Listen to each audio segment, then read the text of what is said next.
అయేషా మీరా మిగిలినటువంటి భాగాలకి అవశేషాలకి అంత్యక్రియలు జరగబోతున్నాయి. నిందితులు ఎవరో తేలకుండానే ఈ కేసు పూర్తిగా ముగిసిపోయినట్లుగా కనిపించింది. అయేషా మీరా హత్య కేసులో సంచలన నిజాల్ని ఇప్పుడు ఆర్టీవీ మరికొన్నిటిని బయట పెట్టబోతోంది. ఆర్టీవీ చేతిలో సత్యంబాబు సిబిఐ విచారణ ఫోటేజ్ ఉంది. కేసులో తనని ఎలా ఇరికించారో 2019లో సిబిఐకి సత్యంబాబు చెప్పినటువంటి వివరాలను ఇప్పుడు ఆర్టీవీ బయట పెట్టబోతోంది. కూలి పనికి వెళ్ళిన చోట తన సెల్ ఫోన్ పోయిందని ఫిర్యాదు చేసేందుకు పోలీస్ స్టేషన్కి వెళ్తే అయేషా చనిపోయిన రోజు సాయంత్రం పోలీసులు తన చెప్పులు పక్కకు లాగేసి తనకి కొత్త చెప్పులు కొనిచ్చారని, తనకి సంబంధం లేదని చెప్పినా వినకుండా బలవంతంగా తన చెప్పులు తీసుకున్నారని, ఆ చెప్పుల్ని ఘటనా స్థలంలో పడేసి తనని కేసులో ఇరికించారంటూ సత్యంబాబు అంటున్నారు. తన తల్లిని చెల్లిని చంపుతామంటూ పోలీసులు బెదిరించారని, పోలీసుల బెదిరింపులతో భయపడి కేసు ఒప్పుకున్నానంటూ సత్యంబాబు చెప్తున్నారు. కంచికచర్ల సమీపంలో ఒక రిసార్ట్లో తనను చిత్రహింసలు పెట్టారని 2017లో సత్యంబాబును నిర్దోషిగా తేల్చింది హైకోర్టు. 2019లో సత్యంబాబును సిబిఐ అధికారులు విచారించారు. 2019లో సిబిఐ విచారణలో కీలక విషయాలు సత్యంబాబు చెప్పారు. మనం ఒక్కసారి అయేషా మీరా తల్లిదండ్రులతో మాట్లాడదాం. నా కొలీగ్ సచిన్ మనతో లైవ్లో సిద్ధంగా ఉన్నారు. సచిన్, మీరు అయేషా మీరా తల్లిదండ్రుల దగ్గర ఉన్నారు. ఒకసారి వాళ్ళ పరిస్థితి ఏంటి, అసలు ఇప్పుడు ఏం జరగబోతుంది నెక్స్ట్? తెనాలి ఉదయించింది, కానీ న్యాయం అస్తమించబోతోంది. ఉదయించిన ఈ సూర్యుడ సాక్షి రోజు న్యాయం అస్తమించింది అనడానికి తెనాలి ఇంకా పడుకుంటే సరిపోదు, నువ్వు లేవాలి, నువ్వు లేచి రాష్ట్రాన్ని లేపాలి, నువ్వు లేచి తెలుగు ప్రజలను లేపాలి, నువ్వు లేచి ఈరోజు ఈ భారతదేశాన్ని లేపాలి. ఆ తల్లిదండ్రులు ఒంటరిగా వెళ్తున్న విజువల్స్ మీకు చూపించే ప్రయత్నం జరుగుతోంది. అన్యాయం జరిగి 19 ఏళ్ళు అవుతుంటే ఈరోజు వీళ్ళిద్దరు మాత్రమే ఈరోజు ఇక్కడికి వచ్చిందని నా కంట కనిపించడం కాస్త ఇబ్బందిగా అనిపిస్తుంది. ఎందుకు ఈరోజు తెనాలి ఈ ఊరు అండగా ఉంటే, ఈ రాష్ట్రం అండగా ఉంటే, ఈ దేశం అండగా ఉంటే ఈరోజు ఈ తల్లిదండ్రులు ఒంటరిగా రోడ్డు మీద ఉండేవాళ్ళు కాదు, న్యాయం కోసం సిబిఐ చుట్టూ తిరిగేవాళ్ళు కాదు, న్యాయం కోసం కోర్టుల చుట్టూ తిరిగేవాళ్ళు, న్యాయాన్ని కాలర్ పట్టుకొని ప్రశ్నించుంటే బాగుండేది. ఈరోజు ఆ తల్లిదండ్రులతోనే మీ ముందు మాట్లాడించే ప్రయత్నం చేస్తున్నాను. అన్యాయానికి పూర్తిగా సమాధి కాబోతున్న క్షణాలు దగ్గర పడుతున్న వేళ వాళ్ళ మాటలేంటి మీరే విందరు. కానీ ఐఎమ్ వెరీ సారీ, ఈరోజు ఉదయాన్నే నేను మీ దగ్గరకు వచ్చే ప్రయత్నం చేశాను. మరి కాసేపట్లో పూర్తిగా నిజం చచ్చిపోబోతోంది. తల్లిగా నేను మీ మాట నేను వినిపించే ప్రయత్నం చేస్తాను. ఈనాడు మా పాప అస్థికలు సిబిఐ కోర్టులో ఇస్తున్నారండి. అవి తీసుకొచ్చి మా మతాచార ప్రకారంగా చెంచిపేటలో ఖననం ఆ తల్లికి మాటలు కాదు, ఏడుపు మాత్రమే. ఐఎమ్ సారీ అమ్మా. సత్యాన్ని సమాజ్ చేయబోతున్నాం అండి. ఈరోజు మా పాప పాటుతో సిబిఐ వాళ్ళు, పోలీస్ వ్యవస్థ, రాజకీయ వ్యవస్థ కూడా ఇన్వాల్వ్ అయ్యి మా పాప సత్యాన్ని, న్యాయాన్ని, ధర్మాన్ని, నీతిని సమాధి చేయబోతున్నామండి. ఈరోజు 2 గంటలకి ఈనాడు మేము సిబిఐ కోర్టుకి వెళ్ళి ఆ ఆస్తికల్ని తెచ్చుకోవటం జరుగుతుందండి. ఇక్బాల్ గారు, దాదాపుగా 17 ఏళ్లకు పైగా, ఇంకా చెప్పాలంటే 19 ఏళ్ల పోరాటం, ఈరోజు కోర్టులో ఏం చెప్పబోతున్నారు తండ్రిగా? ఆల్రెడీ చెప్పేశామండి మొన్నే. ఏ అన్యాయం జరిగింది, ఆధారాలు లేవని సిబిఐ వాళ్ళు చెప్పంగానే కోర్టు కేసు కొట్టేశామని జడ్జి గారు అనౌన్స్ చేశారు. కేసు ఎలా కొట్టేస్తారండి? ఆధారాలు ఎందుకు లేవు? మా పాప ఉంది హాస్టల్లో, hostel warden has to take the responsibility. కాబట్టి ఆమె నిందితురాలు, అక్కడ ఉన్న పిల్లలు నిందితులు, ఇంతమంది నిందితులు ఉన్నాగా ఆధారాలు లేవని కేసు కొట్టేయటం ఏంటి సార్? ఈ పోరాటం ఆపం. మేము సమాజం కోసం మేము పోరాడుతున్నాము, ఉపాధ్యాయ వృత్తిలో ఉన్నాము ఇద్దరము. అందువల్ల ఏ పాపకి ఇలాంటి అన్యాయం జరగకూడదని మా పోరాటం అండి. ఈ పోరాటం ఆగదు. ఇప్పుడు ఈ ఒక వారం 10 రోజుల లోపల సీఎం చంద్రబాబు నాయుడు గారిని కలుస్తాము. Sitting judge, retired sitting high court judge చేత జ్యుడిషియల్ ఎంక్వైరీ వేయాలి. అప్పుడు ఎవరైతే ఆధారాలు చెరిపేయటానికి ప్రయత్నించారో ఆ పోలీస్ ఆఫీసర్లని, అలాగే హాస్టల్ని మెయింటైన్ చేస్తున్న వాళ్ళని, అక్కడ ఉన్న పాపలందరినీ కూడా ఇంట్రాగేట్ చేసి 11 దగ్గర నుంచి 5 వరకు, రాత్రి 11 దగ్గర నుంచి 5 వరకు ఏం జరిగిందో ఆ నిజాల్ని బయటికి నిగ్గు తేల్చి సమాజానికి తెలియజేయాలి. తద్వారా ఆ నిందితులకి శిక్ష పడాలండి. అప్పటిదాకా మేము నిద్రపోవండి. ఆయేషా మీరా కేసు మాత్రం సమసిపోలా. న్యాయం పోరాటం కోసం ప్రయత్నిస్తూనే ఉంటాము. ఇంత వయోవృద్ధులమైనా సరే దీనికోసం ప్రయత్నం చేస్తాం. మా పోరాటం సమాజం కోసం. శంషాద్ బేగం గారు, ఈరోజు మొత్తంగా ఆర్టీవీ మళ్ళీ చెప్పే ప్రయత్నం చేస్తూ ఉంది. మీరు ఆర్టీవీలో ఈరోజు చూసేది కేవలం ఆయేషా మీరాకు సంబంధించి మాత్రమే. ఈరోజు ప్రపంచం చూడాల్సిందే.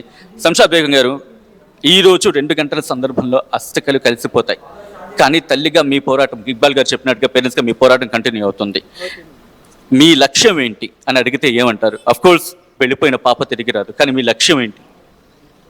ఇలా నేరం చేసుకుంటూ పోతుంటే, నేరస్తుల్ని పట్టుకోలేకుండా పోతుంటే ఇంకా నేరాలు ఎక్కువైపోతున్నాయి. ఈనాడు మనం చూస్తున్నాం మదనపల్లిలో 7 ఏళ్ల పాప ఇదైపోయింది.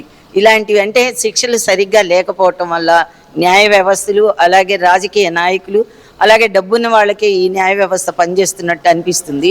అందువల్ల ఇలాంటివి జరగకుండా ఉండటం కోసం మేము ఇంకా ఇది చేస్తామని పోరాటం చేస్తూనే ఉంటాము. ఆ నేరస్తులను పట్టుకొని శిక్ష పడితే ఇంకొకటి ఈ నేరం చేయకుండా ఉండటానికి అవకాశం ఉంటుందండి. భయం అనేది ఏర్పడుతుంది. అలాంటి భయం లేకపోవటం వల్లే నేరాలు మళ్ళీ మళ్ళీ పెరిగిపోవటానికి కూడా కారణం అండి. ఒక తల్లిగా మీరు చాలా ఆధారాలు చెప్తున్నారు, కానీ సిబిఐకి ఏం చెప్తారు? ఎందుకంటే సిబిఐ అధికారులు you have to listen this, మీరు వినాల్సిందే. 1,000 కాదు, 4,000 కాదు, 5,000 మీ వైపు చూపిస్తున్నాయి. ఏం చెప్తారు వాళ్ళకి? సిబిఐ కూడా ఇదే చెప్తామండి. నేరస్తులు ఎవరో మాకు తెలుసు, ప్రపంచం మొత్తానికి తెలుసు, ఒక రాష్ట్రానికే కాదు భారతదేశం మొత్తానికి కూడా తెలుసు ఆ నేరస్తులు. ఆ నేరస్తుల్ని పట్టుకొని వాళ్ళకి శిక్ష వేసేదాకా కూడా మేము పోరాడుతూనే ఉంటామండి. సిబిఐ కూడా ఇప్పుడు అదే చెప్పబోతానండి. నేను జడ్జి గారితో కూడా మాట్లాడతాను. అలాంటి ఆధారాలు ఉన్నాయి, ఆధారాలు లేవని చెప్పటం ఏంటి సిబిఐ? కాబట్టి పోలీసుల్ని, అలాగే అక్కడున్న హాస్టల్ వార్డెన్ని, అక్కడున్న రాజకీయ నాయకుల పిల్లల్ని, అలాగే సిబిఐ వాళ్ళని కూడా విచారణ చేయమని కోరుతానండి. Okay, if you don't mind, మీరు కనుక మీ ఇద్దరు వెనకాలంటే మీ ఇద్దరం ఫస్ట్ సీట్లో జాయిన్ అయ్యి మీతో పాటు కంటిన్యూ చేస్తాం. ఎందుకంటే ఈ పోరాటాన్ని మేము చూపించాలనుకుంటున్నాం. అందుకని సో మొత్తంగా మీరు చూడొచ్చు, వాళ్ళు బయలుదేరుతున్నారు, ఇక్కడి నుంచి వెళ్ళే ప్రయత్నం చేస్తున్నారు, కోర్టుకు వెళ్ళే ప్రయత్నం చేస్తున్నారు, కోర్టులో వాళ్ళకి అదే చెప్పే ప్రయత్నం చేస్తున్నారు. సో ఆ దృశ్యాలు మీరు చూడొచ్చు.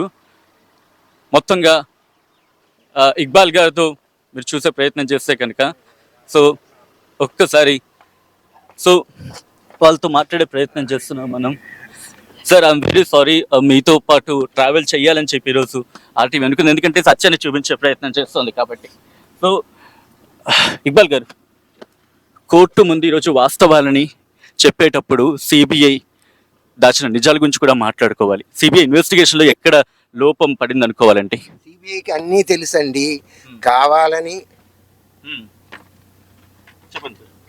సిబిఐకి అన్నీ తెలుసు, కావాలని వాళ్ళు ఏ ప్రలోభాలకు లొంగారో తెలియదు, కానీ వాటన్నిటినీ కూడా పక్కకు నెట్టేసి ఆధారాలు లేవనే ఒకే ఒక్క మాటతో కేసు క్లోజ్ చేయించడానికి ప్రయత్నం జరిగింది అంతే. ఇంతవరకు సిబిఐ మాకు రికార్డు ఇవ్వలేదండి, రిపోర్ట్ ఇవ్వలేదు, అలాగే ఎఫ్ఐఆర్ కూడా మాకు రాయలేదండి.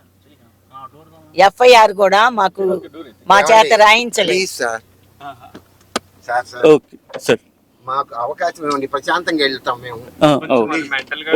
కొంచెం రెండు మాటలు అంటే ప్రశాంతంగానే వెళ్దాం సార్, అంటే వేరే డిస్కషన్ పెట్టుకోకుండా. అలాగే అలాగే, తప్పకుండా తప్పకుండా. విజయవాడ వెళ్ళిన తర్వాత అక్కడ మాట్లాడతాం. ఒక మంచి అంతవరకు నేను మా శంషాద్ గారితో మాట్లాడతాను ప్రశాంతంగా. ఇంకా ఎక్కువ సిబిఐ మాతో ఎఫ్ఐఆర్ రాయించుకోలేదండి. సిబిఐ అసలు రిపోర్ట్ మాకు ఇవ్వలేదు. వీళ్ళే కాదు, సిట్ వేసినటువంటి మా పాప ప్రాపర్టీని స్పాయిల్ చేసిన వాళ్ళు కూడా అక్కడ ఆ కోర్టులో కూడా రిపోర్ట్ ఇవ్వలేదు. అసలు దీన్ని బట్టి అర్థమవుతుందా మీకు ఇక్కడ వెనక ఎవరు ఉన్నారు అనేది? అంటే కాన్స్టిట్యూషన్, రాజ్యాంగం సామాన్య మానవులకు కూడా ఉపయోగపడే విధంగా డాక్టర్ అంబేద్కర్ గారు రాస్తే వీళ్ళు దాన్ని సర్వనాశనం చేసేసి రాజకీయ నాయకులకి, డబ్బున్న వాళ్ళకు మాత్రమే ఉపయోగపడే విధంగా దాన్ని మలుచుకోవటం జరిగిందండి. బాధితులు మేము 18 సంవత్సరాలు తిరగాలండి. వాళ్ళు నేరస్తులేమో చక్క కాలర్లు ఎగరేసుకొని తిరుగుతున్నారు, బాధితులేమో కోర్టు చుట్టూ, పోలీస్ స్టేషన్ల చుట్టూ, రాజకీయ నాయకుల చుట్టూ తిరగాల్సిన ఆవశ్యకత ఏర్పడింది. ఇప్పుడు ఎక్కడన్నా ఉందా? రాజ్యాంగంలో ఉందండి బాధితులను తిరగండి అని, నేరస్తులను వదిలేమని? ఎక్కడా లేదు కదా.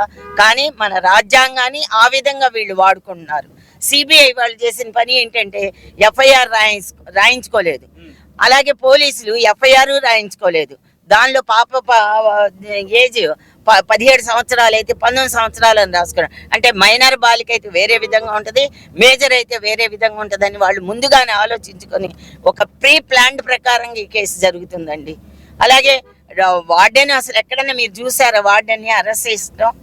వార్డెన్ అరెస్ట్ చేయలేదు, అలాగే పిల్లల్ని అరెస్ట్ చేయలేదు. విచారించాలి కదా, ఫస్ట్ ఆఫ్ ఆల్ విచారించలేదు. అలాగే కింద పాప బాడీని తీసుకెళ్లిపోయిన తర్వాత పోస్ట్ మార్టం రిపోర్ట్ పంచనామా రాసుకున్నారు. అది ఎవరి చేత రాయించారు? బెదిరించి రెవెన్యూ డిపార్ట్మెంట్ అడిగింది. బాడీ లేకుండా మేమేలా రాస్తామంటే కాదు అని చెప్పి వాళ్ళని బెదిరించి నానా గోల చేసి వాళ్ళతో సంతకాలు మాత్రమే చేయించుకున్నారండి. అలా పోలీసులు చేశారు. సిబిఐ ఏం చేసిందండి, మా దగ్గరికి అసలు రాలేదు, ఎఫ్ఐఆర్ రాయించుకోలేదు. తర్వాత మాకు కొన్ని అనుమానాలు ఉన్నాయి, పాప బాడీ పార్ట్స్ కావాలి, మాకు రీపోస్ట్ మార్టం చేస్తామన్నారు. అంటే మేము మా మత పెద్దలను అడగాలండి, వన్స్ ఖననం చేసిన తర్వాత ఖురాన్ ప్రకారంగా ఎవరిని మళ్ళీ బాడీని బయటికి తీయకూడదు. ఆ సిబిఐ వాళ్ళు టేకప్ చేసేటానికి 13 సంవత్సరాలు పాప 13 సంవత్సరాల కేసు నడిచింది. ఆ తర్వాత ఏం చేశారు, ఇలా కాదు అని చెప్పి హైకోర్టు నుంచి అప్లికేషన్ పెట్టుకొని తీసుకొస్తే మేము సంతకాలు చేశాము, పర్మిషన్ 10 రోజుల్లో ఇస్తామని పాప బాడీ పార్ట్స్ మొత్తాన్ని తీసుకెళ్ళి ఇంకా అసలు మాట్లాడటలేదు. ఏంటయ్యా అని అంటే వాళ్ళకి ప్రొఫెసర్కి తీరిక లేదు, అది ఇది అని చెప్పుకుంటూ వచ్చారు. తర్వాత మేము గట్టిగా అడిగేటప్పటికి కేసు బైఫర్కేషన్ అయింది, మా చేతుల్లో లేదు అన్నారు. కేసు బైఫర్కేషన్ అవటం ఏంటంటే స్టేట్లు జిల్లాలు అవుతాయి, కానీ ఎక్కడ కేసులు కూడా బైఫర్కేషన్ అవుతాయనో మాకు ఇంతవరకు తెలియలా. సిబిఐ అంత దరిద్రంగా వర్క్ చేసింది అనమాట. 5 సంవత్సరాలు స్తబ్దతగా ఉంది, అసలు పట్టించుకోలేదు, ఏమీ లేదు.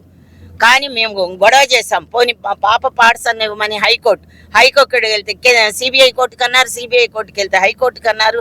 ఈ విధంగా చేసి చివరికి 7 సీల్డ్ కవర్లు తీసుకెళ్లి హైకోర్టులో అప్పచెప్పారు పాప బాడీ పార్ట్స్ని కూడా. మేము హైకోర్టులో అడిగితే మీరు తీసుకెళ్ళండి వాళ్ళని అడిగి అని అన్నారు. అడిగి తీసుకెళ్ళండి అని అంటే మేము ఎట్లా తీసుకెళ్తామండి అంటే పిటిషన్ పెట్టినా కూడా వాళ్ళు ఖాతరు చేయలేదు. తర్వాత 18వ తారీఖున మొన్న సిబిఐ కోర్టుకి వెళ్తే ఆమె కూడా ఇప్పుడే ఇస్తాను ప్రాపర్టీస్, పాప బాడీ పార్ట్స్ తీసుకెళ్ళండి అన్నారు. మేము అలా తీసుకెళ్ళమండి, మా మత పెద్దల అంగీకారంతోనే మేము తీసుకెళ్తాము అని చెప్పటం జరిగింది. మీరు ఒక డేట్ నిర్ణయించుకొని చెప్పండి, నేను ఇస్తాను అని చెప్పి ఆమె స్పందించారు. అయితే కేసుని మాత్రం ప్రొటెస్ట్ పిటిషన్ వేసుకోండి అని చెప్పారు. ప్రొటెక్స్ట్ పిటిషన్ అంటే ఏంటండి, దానిలో సాక్ష్యాలన్నీ మనం తెచ్చుకోవాలి. సాక్ష్యాలు ఎక్కడ కొనుక్కొచ్చుకోవాలండి, మనం ఎవరిని పట్టుకోవాలి? మేము ఈ వయసులో మేము ఇద్దరం వెళ్ళి ఎవరిని తీసుకురావాలి? మొన్న మాట్లాడుతూ మీరు ఒక మాట అనడం జరిగింది, సాక్ష్యాలను పూర్తిగా మాయం చేసేసారు ఆ రోజు అని చెప్పి. ఇంకా సాక్ష్యాలు ఒకవేళ అలా జరిగితే కనుక ఇంకెక్కడి నుంచి పట్టుకొస్తారు? ఇక్బాల్ గారు మీరు మాట్లాడాలి, ఎందుకంటే సాక్ష్యాల గురించి మాట్లాడుతున్న సందర్భంగా. సాక్ష్యాలంటే మెడికల్గా ఉన్నవి స్పైల్ చేశారు సార్, కాబట్టి టెక్నికల్గా ఉన్నవన్నీ స్పాయిల్ చేశారు. కాబట్టి మనం ఆ సాక్ష్యాలని తీసుకురాలేం. అలాగే ప్రతి వాళ్ళని ఈవెన్ రెవెన్యూ డిపార్ట్మెంట్ అధికారులను కూడా భయపెట్టి పంచనామా మీద సంతకాలు చేయించారని సిబిఐ వాళ్ళ రిపోర్ట్లోనే ఉంది. వాళ్ళ స్టేట్మెంట్, రెవెన్యూ డిపార్ట్మెంట్ వాళ్ళ స్టేట్మెంట్ ఉంది. అలాంటప్పుడు ఎవరు వాళ్ళకి భయపడకుండా మా వెంట వచ్చి సాక్ష్యం చెప్తారు. కాబట్టి సాక్ష్యాలు కాదండి, ఆధారాలు ఉన్నాయి.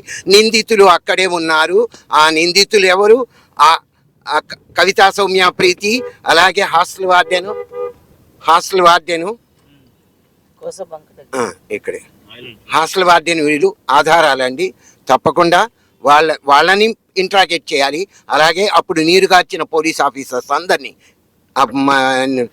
వాళ్ళని ఇంట్రాగేట్ చేయాలండి. దానికోసమే సిట్టింగ్ జడ్జి అన్నాం. సరే మరొకసారి ఆఖరి మాట ఏం కోరుకుంటున్నారు మీరు? న్యాయం ఈ రోజు అఫ్ కోర్స్ న్యాయం ఈ రోజు పూర్తిగా అంత్యక్రియలు కాబోతున్న న్యాయానికి తల్లిగా ఏం కోరుకుంటున్నారు?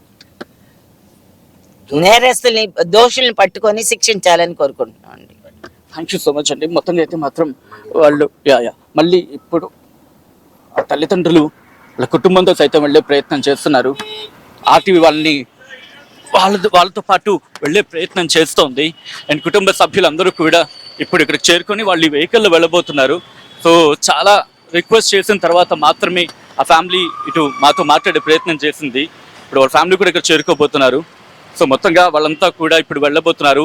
ఇటు విజయవాడ చేరుకుంటారు. విజయవాడకి వెళ్ళిన తర్వాత విజయవాడ నుంచి వాళ్ళు అక్కడ కోర్టులో జడ్జి ముందు ఏం మాట్లాడతాం అనేది కూడా ఆ ఫ్యామిలీ క్లారిటీ ఇచ్చే ప్రయత్నం చేస్తుంది. ఇక్కడ నుంచి ఆ ఫ్యామిలీ వెళ్ళబోతుంది. కారులోనే వాళ్ళు వెళ్తున్నారు. ఇప్పుడు కోర్టుకి చేరుకున్న తర్వాత కోర్టు నుంచి మాట్లాడే ప్రయత్నం చేస్తామని చెప్పి వాళ్ళు చెప్తున్న సందర్భం.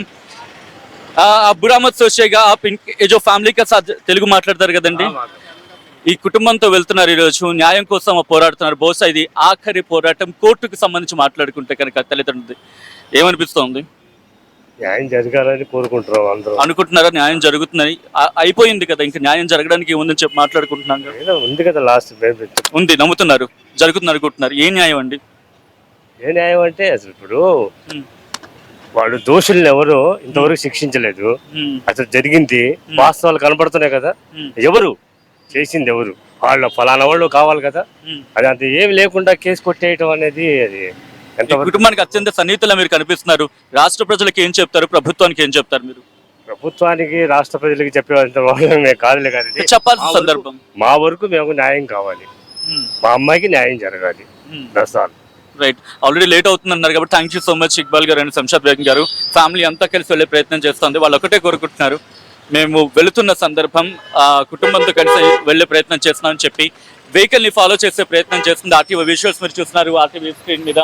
ప్రస్తుతం ఆ కుటుంబం బయలుదేరింది. ఆ విజువల్స్ మీరు చూడొచ్చు ఆర్టీవీ స్క్రీన్ మీద. మొత్తంగా అయితే మాత్రం ఇక్కడ నందు ఆ ఫ్యామిలీ అయితే మాత్రం విజయవాడ కోర్టుకు బయలుదేరింది. నందు, అంటే ఇప్పుడు నెక్స్ట్ కూడా మేము ఖచ్చితంగా పోరాటం చేసి తీరుతాం ఈ కేసుకు సంబంధించి అంటున్నారు. అంటే ఇక తమ కూతురికి న్యాయం జరిగే పరిస్థితి లేదు కాబట్టి ఎవరైతే ఈ కేసులో తప్పుదోవ పట్టించారో, ఆధారాలని మాయం చేశారో అధికారుల విషయంలో చర్యల కోసం ఫైట్ చేస్తామని చెప్తున్నారా తల్లిదండ్రులు? వాళ్ళు ఒకటే కోరుకుంటున్నారు, అంటే వాళ్ళకి న్యాయం జరగాలి.